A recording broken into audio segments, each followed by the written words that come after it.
Hello, everyone. I am your host, Dr. Erica Steele, and today I am hosting a webinar, the Holistic Nutrition Solution. So this is a really basic beginner level nutrition course. If you have followed my work, you'll understand that I really focus on the foundational health pieces first. That's even before you contract a holistic provider, a doctor, a coach, whatnot. You first really must begin with your foundational health. What's your foundational health? If you're not familiar, that's going to be your water, your food, your sleep, your stress.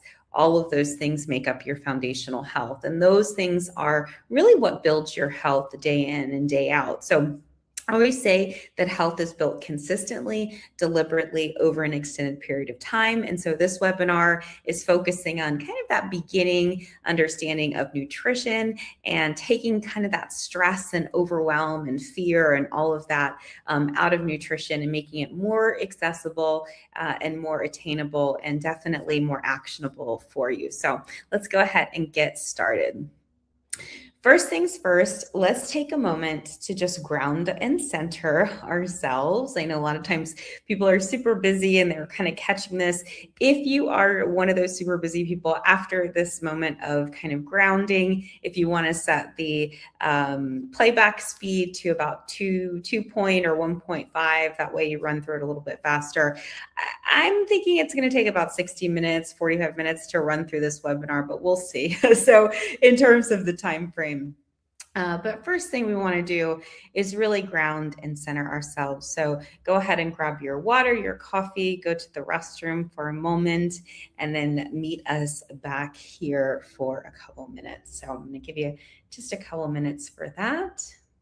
Wonderful. For those of us that are just kind of sitting, waiting for the rest of us, go ahead and take a deep breath for me.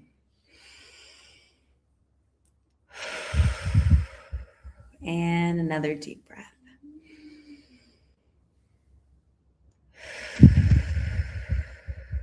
Very good. Hand on your heart, hand on your tummy, big breath. And we're just grounding and centering, big breath.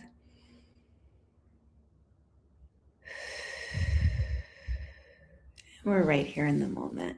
Wonderful. I always like to try to kind of ground and center into the moment, especially before I'm about to start concentrating on something. That way I'm not all scattered all over the place. So go ahead and let's just take about 3 more breaths. Hand on your heart, hand on your tummy, nice and deep.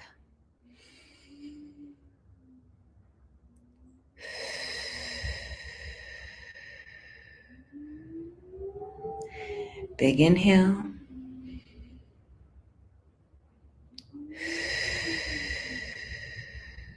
And last breath. Big inhale. Setting the intention for learning and understanding. Exhale. All right. And now we're going to begin in our class. So today's class is really, it's about helping you to understand nutrition.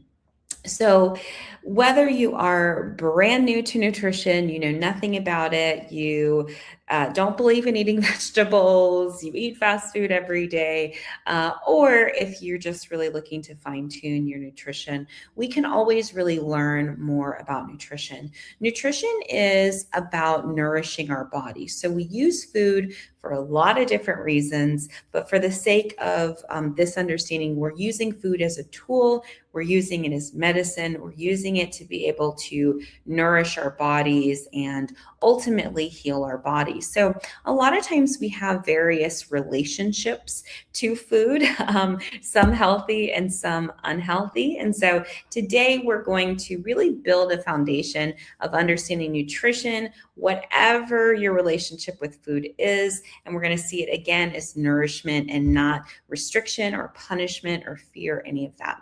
I'm going to teach you some practical evidence-based strategies that you can implement immediately.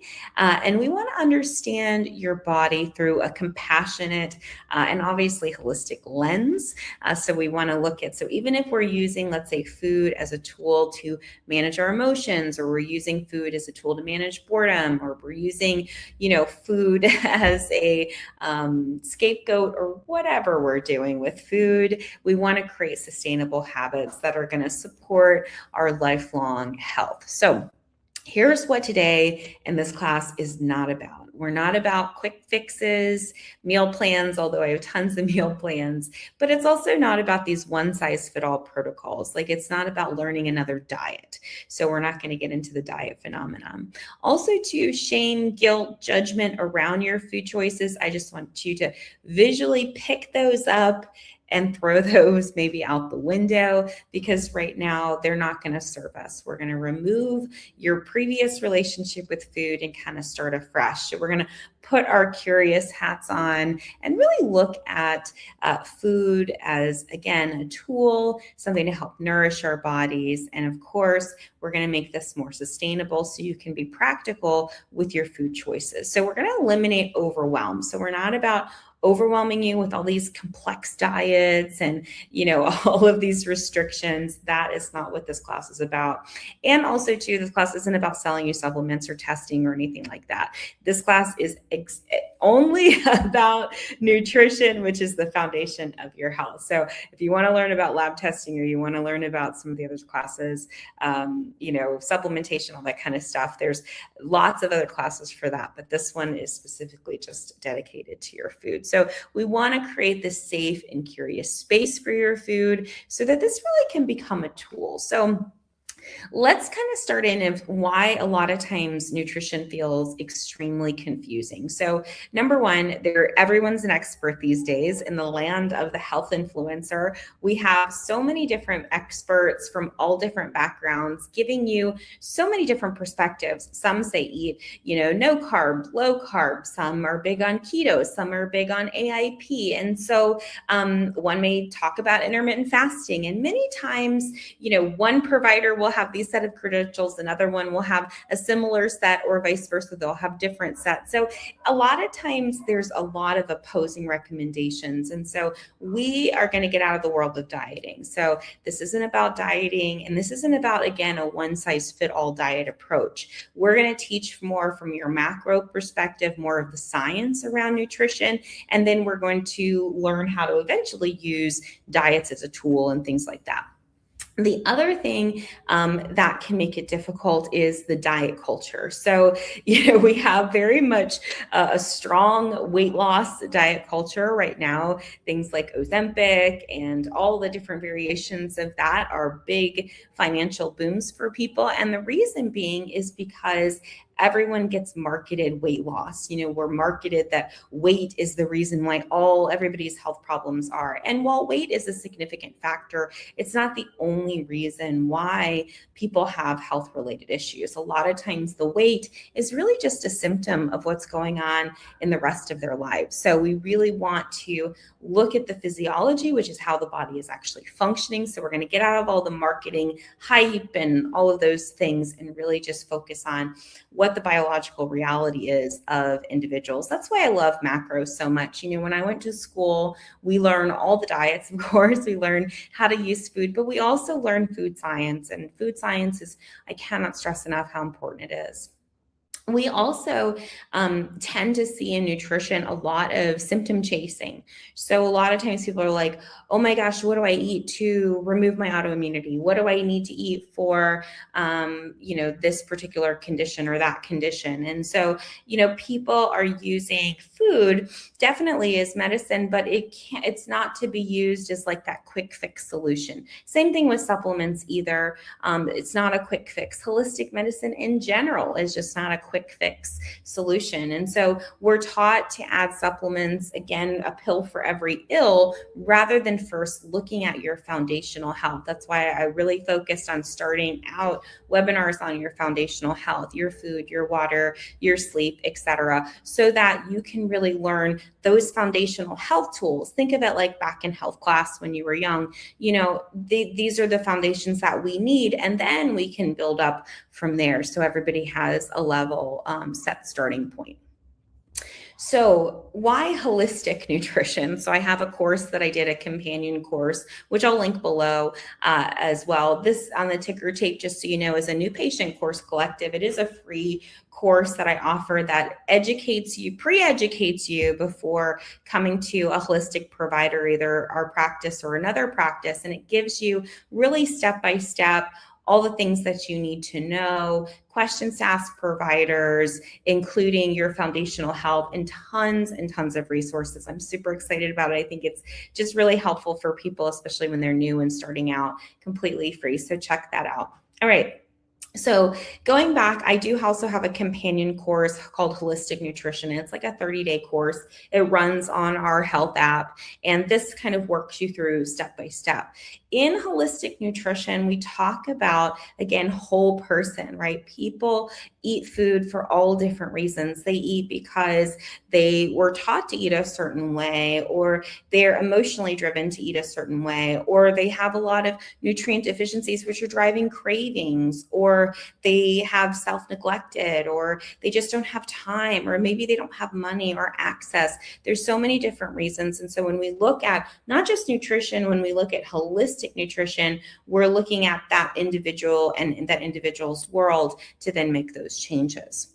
Food, again, is tool, right? It's a tool that we use to heal ourselves. It can help with our hormones, our immune system, our neurotransmitters in the brain. Pretty much food is absolutely necessary for our nourishment. It's really communicating with our body, our mitochondria, and our cells. So making sure that we're not only eating healthy, but digesting and assimilating it. And so every single individual has a totally different health presentation, not just relationship with food, but, people have different, gut health needs. People have different digestive needs. For instance, I tend to go really low on stomach acid. And so I'm always having to kind of replenish my stomach acid again and again and again, and really watch my alkalinity. Not everybody has that, but myself, I do. And I've recognized it. And then I use food as medicine to help myself heal.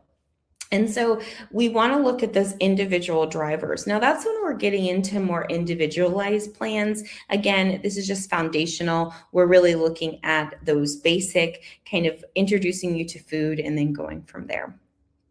All right. Okay, so here are some of the challenges that most people face. Again, leaving this foundational health, because I'm going to teach you more from a practical step-by-step, day-by-day. A lot of times, different professionals, or even just in your reading, you'll see that over-focus on restriction. So immediately it's, what do I need to take out? And so you go into deprivation mode, which isn't going to help you overall. So we're not going to focus on a perspective of deprivation, meaning that we're not going to tell you, you can't eat this, you can't eat that, you can't eat this, you can't eat that. Because the more we tell you that restriction, the more stressful it is, the more difficult it really will be able to sustain. I'm definitely a person that doesn't like to be told what to do. And so anytime somebody tells me what to do, my little teenage brain goes, no. And so most people, they, when you go into that restriction mode, even if they are compliant, they'll white knuckle it for a short period of time, but it's really not sustainable over the long term.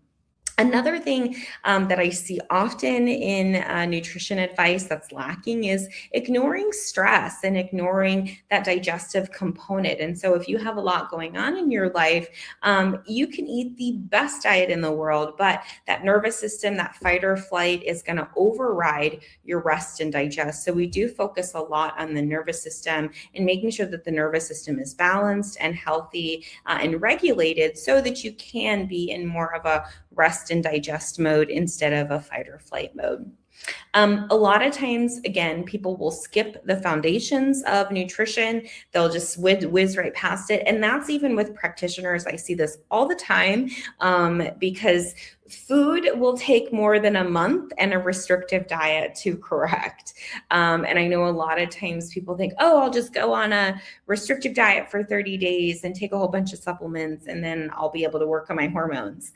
Well, this is systematic, biochemical. It takes a while for the system to change, the biochemistry to change, etc. And so, again, this is not a quick fix. We're not chasing a symptom. We're really trying to build a lifestyle of healthy eating. So I like to start off with what I call like the foundations or lifestyle eating. So before we start to remove different things or look at food reactions, if you will, we first look at lifestyle eating, how you're going to be eating most of the time. And so if we don't clean up how you eat naturally in a lifestyle, it's going to be really difficult to be able to then transition to, let's say, removing gluten or removing soy or any of the other known allergens.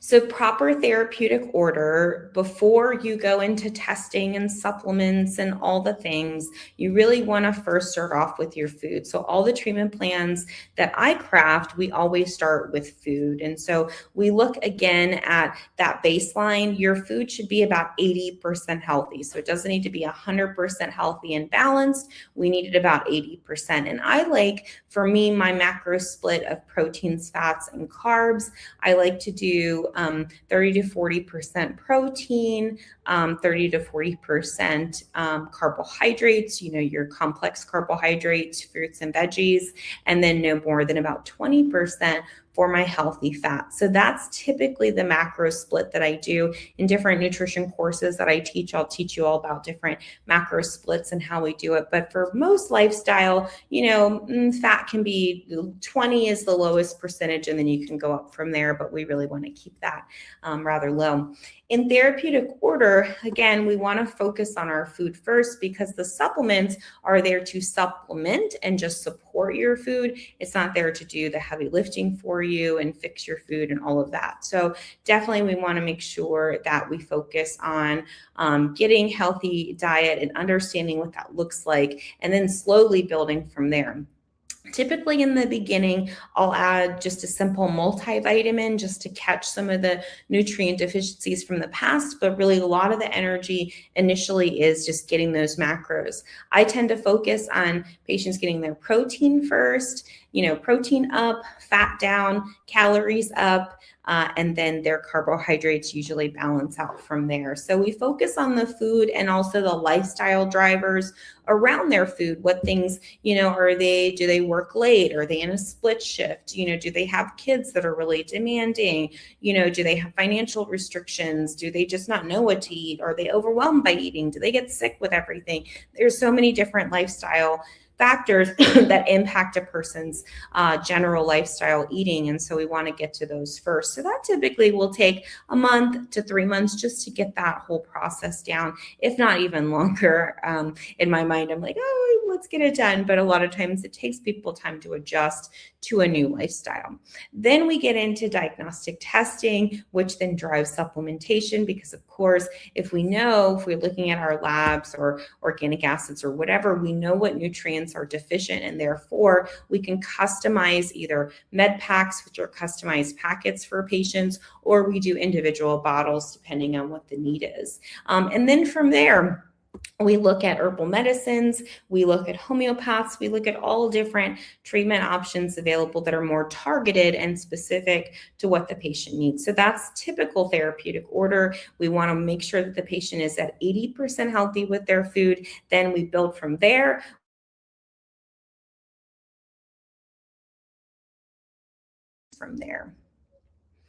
So when we eat to nourish our bodies, we're eating to provide sustainable energy. That means that we have a stable blood sugar, we're not crashing. So meaning that we're not starving ourselves out all day and then eating a big meal and kind of passing out. That's not really nourishing our bodies. That's more in starvation mode. A lot of times if people are, more focused on work or focused on kids or focused on other things, things or their stress level is really high, they'll tend to neglect eating on a consistent basis. Also, too, people have symptoms where if they eat, they don't feel good or they don't have an appetite because, again, they have trained their metabolism to slow down. So when you train your metabolism is open to education. So if you're not eating, your metabolism is going to slow down. But then if you just like an engine of your car, if you start feeding it, it's going to start revving up again. So keep that in mind as you're nourishing your body. You're actually eating again to feel more energized. Also, too, your food is a tool to repair, to help, to heal. And things can include like adequate proteins, your healthy fats, mineral-rich veggies, properly prepared whole grains, and whole food sources from carbohydrates, again, that keep that short-term energy going. Now, when you're eating reactively or you're eating for symptom, you're going on crash diets, you're using caffeine to override things, you're maybe using sugar, to override your stress responses. And so you're always looking for that kind of stimulant where you go into crash mode, you're grabbing something really quick to fix a symptom of fatigue or energy loss. And also too, if your blood sugar drops, that's a lot of times where anxiety comes in, just because your adrenal glands and your blood glucose have a very strong relationship with one another. So also just think, am I eating to nourish my cells or am I eating to stimulate my cells? Meaning, am I eating just to get that quick fix of some energy, or am I eating all day for sustained energy? Because the body needs food, right? Not necessarily calories, not perfection, and definitely we need more building blocks and stability, especially when it comes to things like our blood sugar. So to the, I don't know if it's left or right of your screen, but there is a graphic there, how to use the plate method. So this is a tool that we have, I think, in the New Patient Collective, and this particular method I teach in the beginning when I'm teaching you intuitive eating, when I'm teaching you mindful eating. And so what we do with the plate method is pretty simple. Your palm of your hand is going to be your protein, whether that is chicken breast, turkey breast, white fish, lentils, black beans, quinoa, whatever your protein sources are, you want it to be at least your hand. If it is a animal-based protein source, usually 2 palmfuls if it's a plant-based protein source. Then your thumb is your healthy fats. And so that's your olive oil, that's your avocado, cashews, your nuts, your seeds, no more than a thumb per plate. And then half your plate is going to be your non-fibrous, non-starchy fruits and vegetables. So think lots of greenery and lots of roughage in that amount to really get your fiber going. And then no more than a quarter of your plate with the starchy, so your rice, your potatoes, your pasta, those sorts of things, no more than a quarter of your plate, which is optional, by the way. And so that's just a simple way to start being more mindful, more aware of your food. Doesn't involve you counting calories, doesn't involve you counting macros, doesn't involve a scale, just simply being aware and mindful, utilizing your hand. And so we start to then get information from your body, which then lets us know how your body is doing when we're getting adequate amounts of nutrition. Sometimes it's restrictive, like, oh, I can't eat more, or, oh, I get full, or I have gassing, or I have bloating. All kinds of different things happen. So just know as you start to be more intentional with your eating that sometimes symptoms will show up that weren't there before. Again, I know I've talked about it, but let's kind of get into it. So our macros, these are our macronutrients, which are big molecules that get broken down into smaller ones. We have our protein, our carbohydrates, and our fats. Our protein helps our body to repair and heal. We break down our proteins into amino acids, keto acids, and then over to acetyl-CoA, which is the doorway of metabolism. Then we have our carbohydrates, our short-term energy. Again, those things think about our greenery. Also, too, our starchy vegetables as well fall under this. A lot of times we think about simple carbohydrates in terms of low carb, no carb, but I really want you to think about all your carbohydrates, your complex carbohydrates as well, your fruits and veggies. And then again, we have our hormones, have our fats, which are healthy for our hormones. And so those are our healthy fats like olive oil, avocado, nuts, seeds, etc. So carbohydrates, we have our short-term energy. Fats help us with our long-term energy, plus cellular health, brain health, and more. So these are our macronutrients, those big molecules that we break down into smaller ones. All right, micronutrients. So micronutrients, once we've broken down those big macronutrients, now we have all of our vitamins, our minerals. Our body really runs off of minerals, our adrenal glands, our nervous system, our hormones. So getting adequate amounts of minerals is super important for so many different enzymatic functions in our body, from our nerves to our bones, etc. There are a lot of times common depletion patterns. So this is where we'll get into, chronic stress is driven in, or the soil depletions, or just not eating balanced or healthy. And so a lot of times when we're looking at nutrient depletions, we're looking at our micronutrients like our vitamins and minerals, because those macronutrients have been off balance, and or the person's not digesting and assimilating. So if they're not digesting and assimilating, they're going to be micronutrient deficient. And then naturally, food quality matters. To the left or right of your screen, however you see it, there is a resource guide about bioavailability that's in the New Patient Collective. And the bioavailability is all about how you're absorbing, how you're getting your nutrients from the seedling to the soil or water that it's being grown in, the nutrients it's being able to live off of, all the way up to how it's harvested, how it's picked, how it's brought to the store, if it's sprayed, if it's not sprayed, how it's kept, the freshness of it, how you cook it and then extract the nutrients from it, and then naturally how you're eating it and how it's digesting and assimilating in your body. So there's a lot of factors that drive availability, bioavailability of nutrients. So when we're looking at, the depletions of the body, a lot of times it's driven from these micronutrients.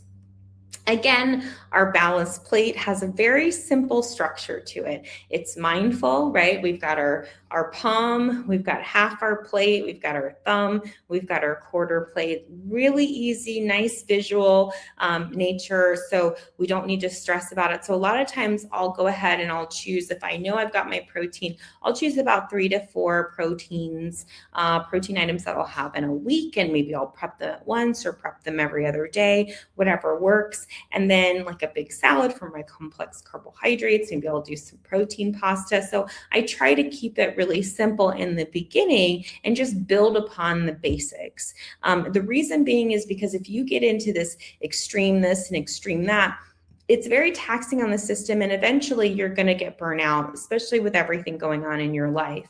A lifestyle and a diet especially should fit into your life. It should not fit on top of your life. So when you impose these really harsh, restrictive diets with no runway on them, what happens is you automatically get overwhelmed, frustrated, shut down. You'll white knuckle it, but eventually it doesn't work over a long period of time. So that's why we really start with more mindful, aware, and lifestyle sustainable eating habits. Hydration, super important. There's a separate class I do on water solutions as well in February. Whenever you're catching this, I will pre-record it. It's a foundations class.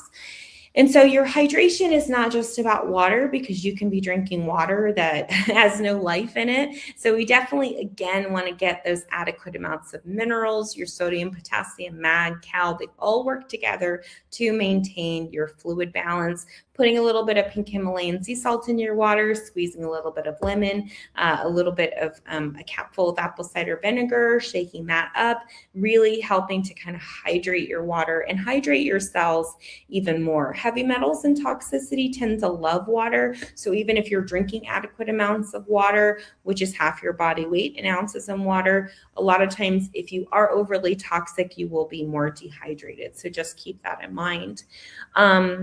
So again, that model is half your body weight in ounces in water for typically most people. However, when there is toxic load, there is a tendency for people to feel dehydrated, even if they're drinking adequate amounts of water. Also, 1 or 2 days of drinking adequate amounts of water is not going to repair chronic dehydration. So keep that in mind. So dehydration, lots of different symptoms: dark urine, dry skin, constipation, fatigue, all kinds of muscle cramps, urination, headaches, lightheadedness, lots of different symptoms. I can't remember how many. There's like hundreds and hundreds of symptoms, which we'll talk about in the water solutions class, because I think a lot of times people miss that they are dehydrated. Unfortunately, they assume, oh, it's this.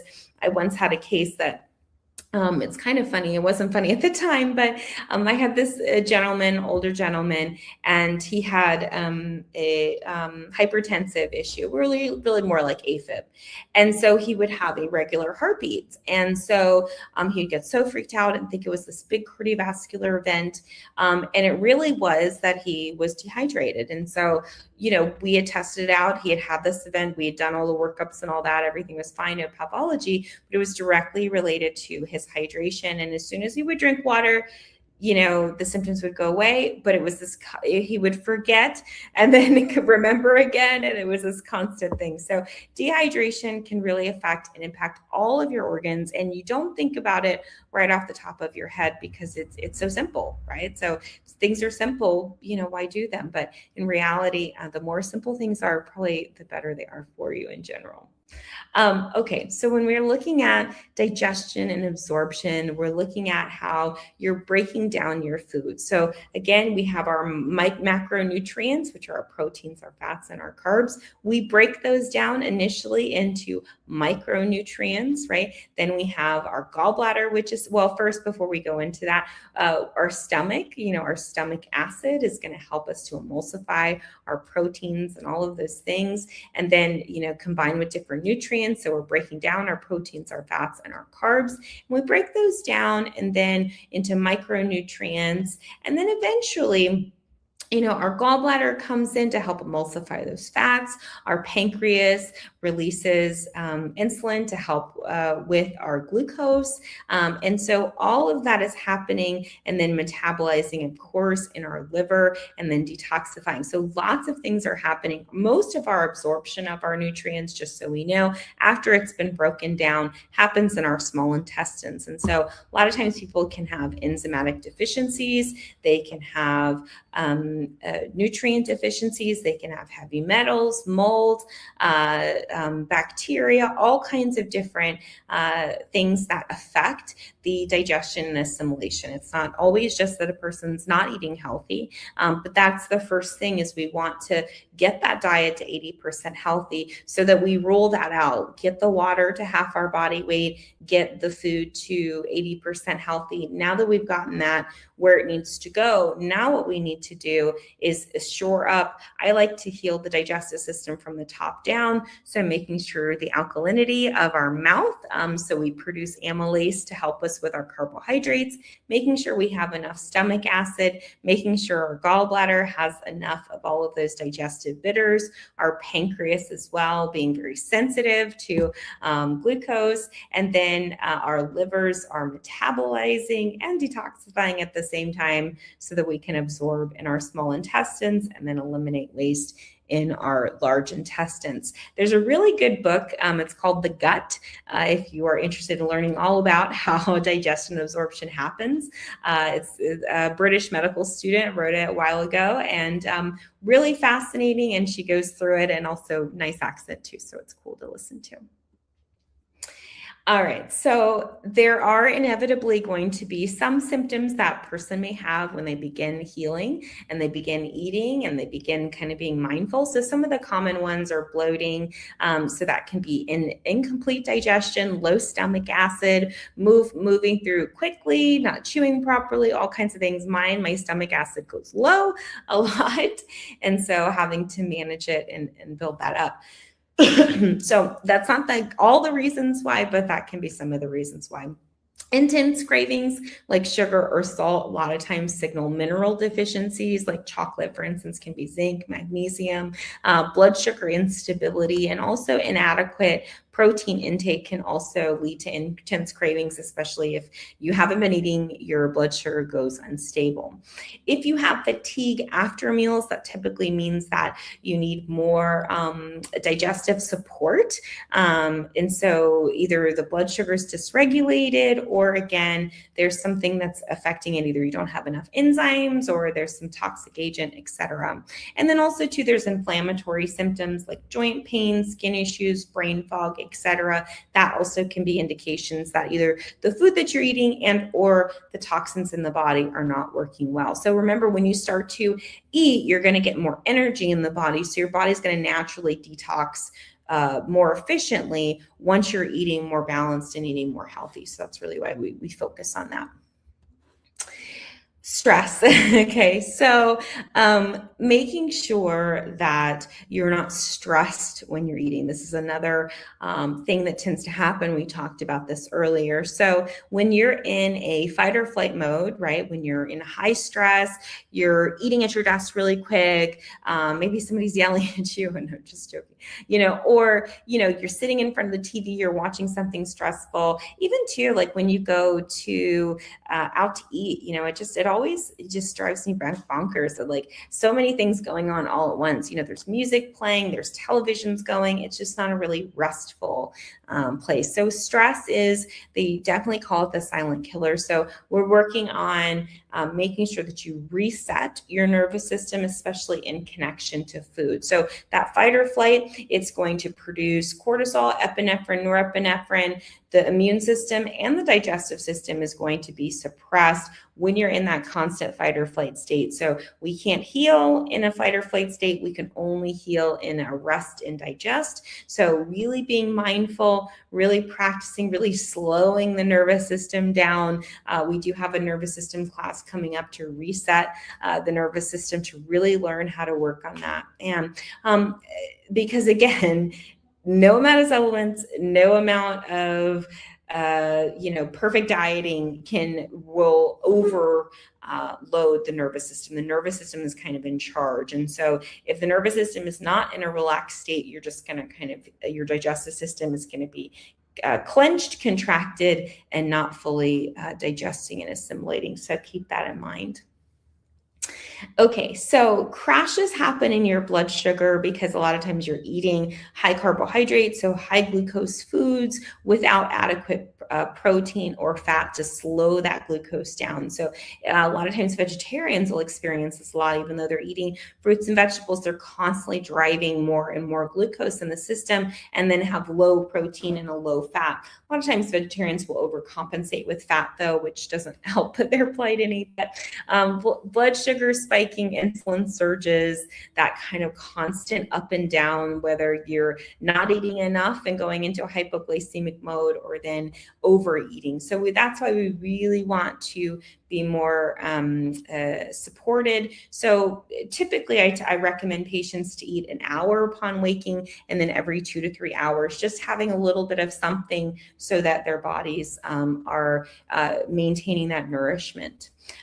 Again, energy dips, it's really tempting to go jump for something quick like an energy drink or coffee or something that'll pick you up. I try to encourage people to reach for water, reach for electrolytes, reach for minerals. Those are going to give you that energy. Reach for maybe a complex carbohydrate like an apple or something like that. That's going to give you that natural sugar without the crashes. So especially if you pair it with a protein. So if you do an apple and maybe like a half a scoop of some almond butter, protein, boom, you've got your protein, your fat, your carb right in there as a nice little snack. So again, because if we're up and down, if we're not eating and starving and fasting and all this stuff, we're going to have really unstable blood sugars, and then our mood is going to be all over the place. We're going to go from anxious to depressed relatively quickly. So we do want to be mindful, again, of being more nourishing and being more consistent and deliberate with our food. Now, You can eat foods, especially in this day and age with GMOs and herbicides, pesticides, and all of the things. There are foods that can create an immunological reaction, right? And then obviously with an immunological reaction comes more inflammation. So acute inflammation is normal, and it's a necessary immune response. We don't want to completely eliminate inflammation because it does help protect. But if it's chronic, systemic, or driven by poor diet, stress, gut dysfunction, environmental toxins, that's where it really causes those problems. And so again, the immune system is taking it, and generating more inflammation. And so we want to make sure that to understand that food in itself is not inflammatory. So I know a lot of times people are like, well, I'm going to go on an anti-inflammatory diet. It's rather to reset the GI system and help with finding foods that the digestive system really likes rather than doesn't like. Okay, so I have a pretty controversial take. Most food reaction, food sensitivity testing is inaccurate. Please don't waste your money on it. Fight me. But the reason is because I've done lots of testing. That was part of my second doctorate degree and postdoc training is in functional integrative medicine. So I've tested them all, right? And I can tell you wholeheartedly, they would give me false negatives, false positives. And I began to learn that it wasn't because of the food, right? It's really the environment, but also the food-like substances. So our physical environments are reacting to these food-like substances. So herbicides, pesticides, GMOs, not to mention digestive problems, dysbiosis, which is imbalance of flora, low stomach acid, methylation issues, sluggishness in the small intestines or digestion. So there's a lot of different things that can be going on underlying that can be creating a lot of inflammatory or autoimmune style symptoms. So we don't want to immediately skip to, oh my gosh, now all this food that I'm eating is driving inflammation. I want to look at it more from a stress response perspective. So I'm going to teach you kind of a cheap, lazy man, a cheap and lazy man's, I don't know if that works, but pretty much how to test if foods react to your body without having to spend $100,000, but actually spending no money. Okay, here we go. So what you're going to do is you're going to take your pulse rate. So you can take your pulse rate on your wrist, you can take it on your neck, you can take it on your ankle. That's kind of those typical places I'd recommend. If you have an Apple Watch or a Fitbit or something like that, or a ring, it typically will take your pulse rate for you. So you want to take it for about a minute, wherever it is, whether it's 80, 90, doesn't really matter where the number is. But that number is where it is. Then what you're going to do is whatever food you want to test one food at a time initially. You're going to take the food, you're going to put it in your mouth. You're not going to swallow it. You're just going to put it in your mouth. And then you're going to take your pulse rate again, either your wrist, your ankle, or your throat. And again, so make sure if you do it on your wrist the first time, you're going to do it your wrist the second time and vice versa. So you're going to take your pulse rate again for that same minute. If your pulse rate goes up 6 or more from the last time, so let's say it tested at 80 and then you put some almonds in your mouth and it went to 87, that's 6 or more. So what that tells us is your body's having a stress response reaction based off of the food. So for whatever reason, it may be immunological, may be inflammatory, but your body is telling you no. So those foods you want to eliminate 30 days, 60 days, 90 days, and then try to test it again to see how the body responds. So just to eliminate. So real quick, easy way to test your body. The body knows all. So cool way.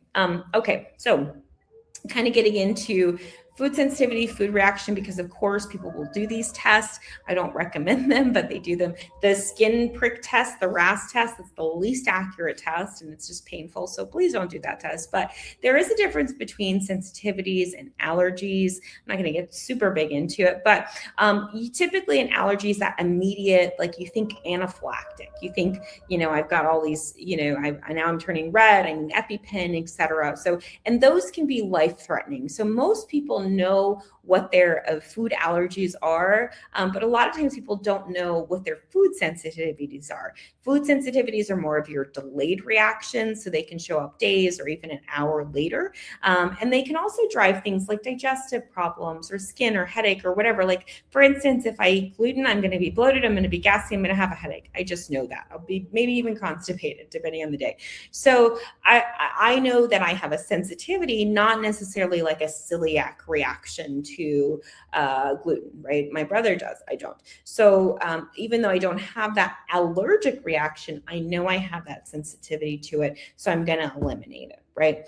So a difference between allergies versus sensitivities. Sometimes you can reintroduce sensitivities, especially if your gut ecology has changed. So sometimes if I really cleaned up my diet, I can have it 1 or 2 times, no big deal. But if I start incorporating it, majorly back into my diet, it just won't work. And that's because of methylation liver issues. So we also want to look at temporary versus chronic. And so again, there can be things that, let's say after you've cleaned your body up, your body allows you to have it a little bit. Like, for instance, I can have gluten every now and again, but I do know that I'm going to have some sort of reaction from it. It's just not so, debilitating. I may notice it a little bit if I do it on the second day. So I really try to cool it. So make sure that you also assess what's going to be temporary versus what's chronic. And after you've done all the work of cleaning your gut up, don't just go pushing everything back in. That's why we try to do it kind of more gradual to remove the things and then gradually bringing them back in. Also too, so you know what food your body reacts to and what food your body doesn't.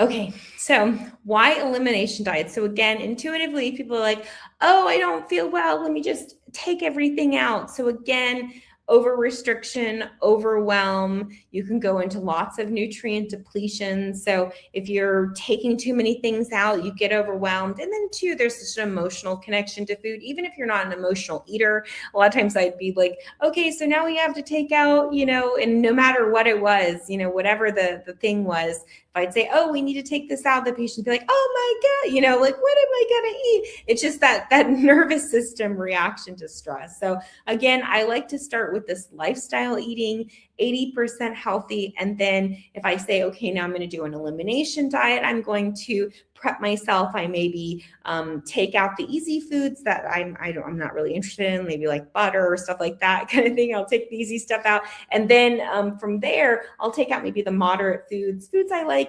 broccoli, I really, really love, but, I can do without it, for a month or so. So, and then the foods that I really, really love and I like eat all the time, like let's say romaine lettuce or something that would it'd be so bad. So, I do that so that it's easier. So the easy things first, I can eliminate, then the things that are a little bit more challenging, eliminate, and then naturally things that are really hard. And that way it really helps. Typically when we do eliminations, it's a 90-day process, kind of 30 days to get it all worked out.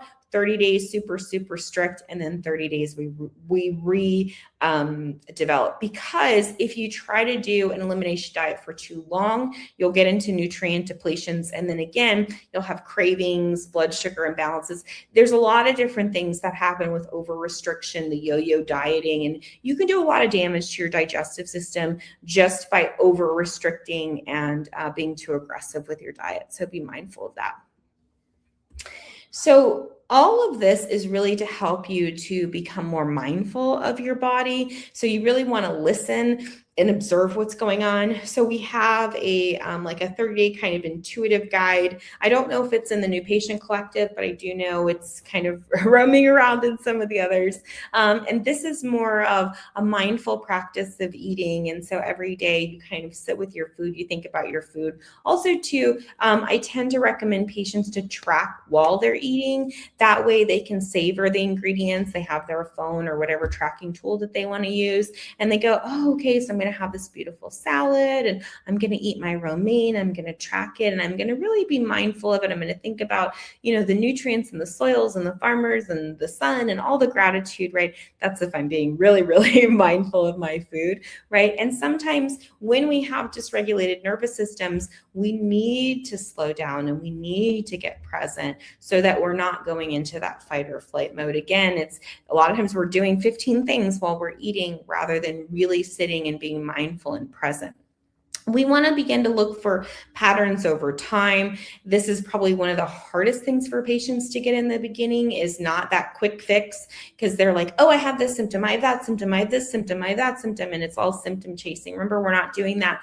We want to look at our patterns over time. So, is it, where I eat this, I have this feeling this day, but then tomorrow I eat this and I don't have the same feeling. So we want to track more averages, like a weekly average, a monthly average, that sort of thing, because that's going to tell us over time where it is. And also think about using numbers like 1 through 10, the discomfort, like if you have bloating, from a scale of 1 to 10, where's your bloating, and then where you want it to be. And then that's a good way to track it too, objectively, where you're not just going based off of your feelings, because it's more difficult to track feeling because we have so many feelings. At least I do. I have so many feelings. Most humans do, but I allow myself to feel my feelings. So lastly, we want to look again, curiosity over control. This isn't about restriction, dieting, fear, and all that craziness. This is really about you being curious with your food, learning to eat your food, and really just connecting with your food on a really loving level. All right. Things to focus on first: consistency, right? So making sure that you're eating roughly at the same times every day, an hour upon eating, every 2-3 hours, if you're going to try to wake your metabolism up. If you want to do more of an intermittent fast for reasons, I have lots of resources for intermittent fasting, picking like a 12 and 12 or a 14 and 10, and really beginning to, just eat, during your feeding window, your timing window. So if you start at 12 every day, kind of being consistent with that. Also creating that structure. Remember, we used our plate method as a structure, and that will help. It's a foolproof method to kind of help you stay structured when your meals. So it's making sure that you're eating at the same times kind of every day. And then your meals, while they don't want to necessarily be the same, they want to have a similar structure. Naturally, you want to make sure when you're eating, you're more mindful, you're more calm, you're more relaxed. Great time to track your food, slow down, be present with what you're eating, and really savor it. And then hydration. Now, I tend to focus on hydration first. So if you want to start working on your food while you're starting to be more aware, start with your water. Wherever you fall with your water, just add 4 ounces every single day till you get to that goal of half your body weight in ounces in water, and that will help satisfy. Try to drink your water in between your meals, and also too, sometimes you'll get hunger pangs. Sometimes those are dehydration pangs rather than hunger pains. So begin to become aware of the distinction between the two.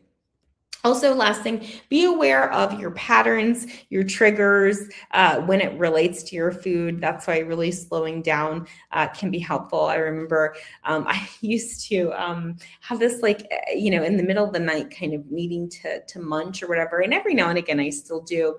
And I learned years later that was a symptom of mother hunger, some work with Kelly McDaniel. And so that missing of nutrients. And so it's fascinating when you start to look at your patterns and you start to look at what's showing up, you start to learn a lot more about yourself than what meets the eye. It's not just about, your food really. It's so much more. Okay, so here's what not to do initially. Remember, supplements, endless testing, extreme protocols. We're not going to do any of those. So again, this is about you starting hydration, real simple. Food, real simple, right? You don't need an extensive test to tell you what to eat. You don't need, thousands of dollars worth of supplements. If you feel like, hey, I need a supplement, I don't think I'm getting enough, start with a nice, strong multivitamin. I like active nutrients with or without iron. And that's a really good kind of baseline to start with. I'll try to link it below if I can. And so we want to kind of start off with just that basic. We're focusing on our nutrition. We're going to build a multivitamin, and then we may build out some digestive supports to help you actually, again, digest and assimilate. Then we start to build the metabolism up and speed that up a little bit. Then we begin to prep the body for detoxification, and then we detox. So it's not this running into detoxification. There's no extreme eliminations. Usually there's about a 4 to 6 month runway of just building on our nutrition and our lifestyle patterns before we get into any sort of elimination food reactions. All right. So once you've kind of gotten your food to where it's 80% healthy, you are definitely adequately hydrated, you've tracked and monitored, that's a great place now to start looking at, okay, now that I've been doing this, I want to check, I'm going to get some lab work drawn. I've been doing this 3 months, 6 months, whatever. I want to look at my labs and see where I'm at. So sometimes you have labs prior to, which is even better, before you start any kind of new health regimen, getting labs before, twofold, make sure you're healthy, but also to have a baseline. Then you do that 3 to 6 months, have your labs drawn again. Boom, we can look at the comparison and see just what your food has been doing with that basic multi. That way, then we can really start to get into more targeted nutrition. We can get into more targeted supplementation and for more specific information. And so that's also a time too when you need testing and supplements that you would reach out to a provider. In that New Patient Collective, there is a whole module on questions to ask providers that you're looking to contract, and all different resources to help you choose providers that will listen and work with you well, either local, telehealth, etc. Okay, remember, you're not in a bubble, right? And so when it comes to nutrition, it's not just about eating healthy, but it's how we're going to integrate this into your life. So I'm going to take a little more pressure off of you. And so again, remember, you're not eating in a vacuum. You're not eating in a bubble. You have your family. So sometimes your family made healthy, maybe they won't, right? It's not about them. It's just about you. Now, there are some practical ways to make things simple. So let's say they won't eat the healthy vegetables or whatever. That's fine, but they will eat the protein. So everybody gets protein, and then maybe you make veggies for yourself and maybe make a little bit of pasta for them or whatever they want. I'm thinking mac and cheese for some reason. And so we want to kind of, again, make things where it works. I love to use like the Ninja Combi. You can literally make a meal for four humans in 15 minutes. You put the protein at the top, veggie on the bottom, boom, boom, done deal. So there's lots of ways to make it easy, but we want to incorporate healthy nutrition into our family systems, teaching our kids, getting our children active, eating healthy, taking them to farmers markets, taking them to, local farms. We used to do strawberry picking when my daughter was young. And so, those sorts of things to connect them with where food comes from, how food is grown, how food is cultivated. When you are traveling, it is very difficult to eat healthy. Some tips here is, taking your food with you. I love those little protein, tuna packets. Those are super helpful with some crackers. Some people will make full-on meals and take them on the plane with them. You totally can do that. And so whatever works for you. But when traveling, you have to think about preparation. When I have patients that travel a lot, we'll also scope out where they're staying. Are they going to a conference? Is meals going to be provided? Can they make a special request with their meals? How does that work? Like a lot of times when people go on cruises, they don't realize they can actually make special requests if they have a doctor's note to kind of make sure that they have a healthier option. I've done that many times for patients. And so when you're traveling, make sure you know where you're going, of course, and also where your surroundings are. So when I drop down and land somewhere, I go, okay, what are the healthy local restaurants? And if there's no healthy local restaurants, maybe I'm going to get a place with a kitchenette. And then where's my local grocery store? I'm going to grab some things that I can work through. So really try, again, planning and preparation is going to be your key when you're traveling. Social settings, naturally social, cultural, etc. It's okay to participate in your celebrations. I know one of the things for me kind of that broke my raw foodism was the fact I could never go out to eat. When I was in Virginia, they didn't have anything. And so, I'm trying to go out with my girlfriends to have dinner, and they're bringing this to the table. Can you eat this? Can you eat that? I'm like, no, and it just wasn't functional. And so that's the time where I said, oh, okay, maybe this is too restrictive. I need to really, be able to go out and have food. Now they have a lot more options, but at the time they didn't. So, also think about if you're going to be on an elimination diet, don't during the holidays. Like, unless you're not a food person or you're not going to do a whole bunch of social gatherings, those sorts of things, we will just want to make sure that you're taken care of. And again, hopefully you've gotten this from what we've talked about, but it's all about sustainability. It's not about the extremes. It's not about the harshness. It's not about, making sure, that you're doing it perfect or, eliminating everything out. It's really about building that lifestyle and then kind of going from there.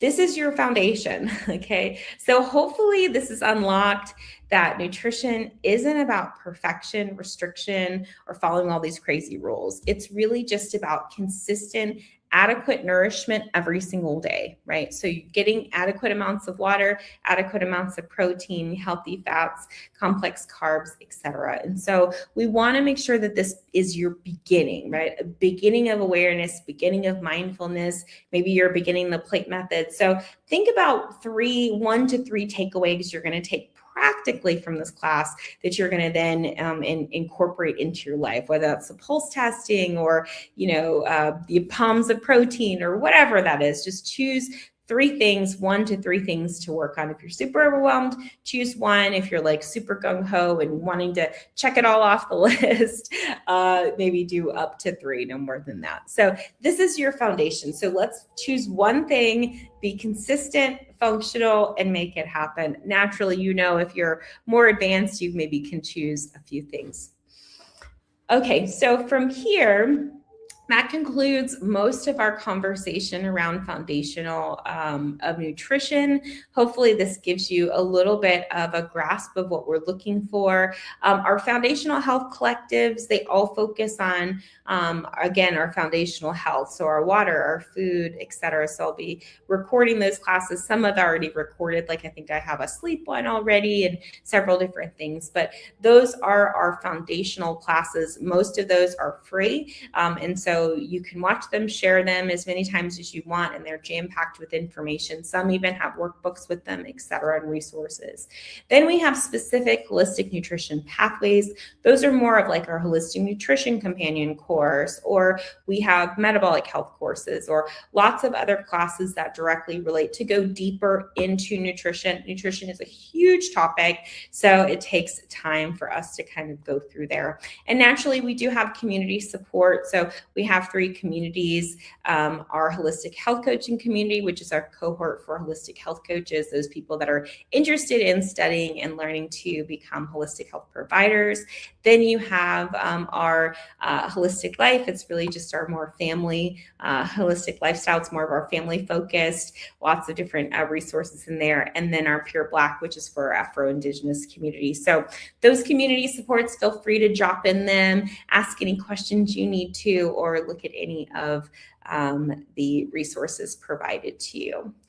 If you have any questions, go ahead and drop them. I have pre-recorded this, but I'm sending it out live, so I'm kind of trying a new method just so I have my own peace and my own relaxation time, but still am able to educate you. So I'll be premiering this with you, so I'll be watching. If you have any questions, feel free to let me know and drop them in the chat and I'll answer them for you. If you've seen this already and it's passed and however long and it's not live, feel free again to pop something in the comments and I will answer it for you.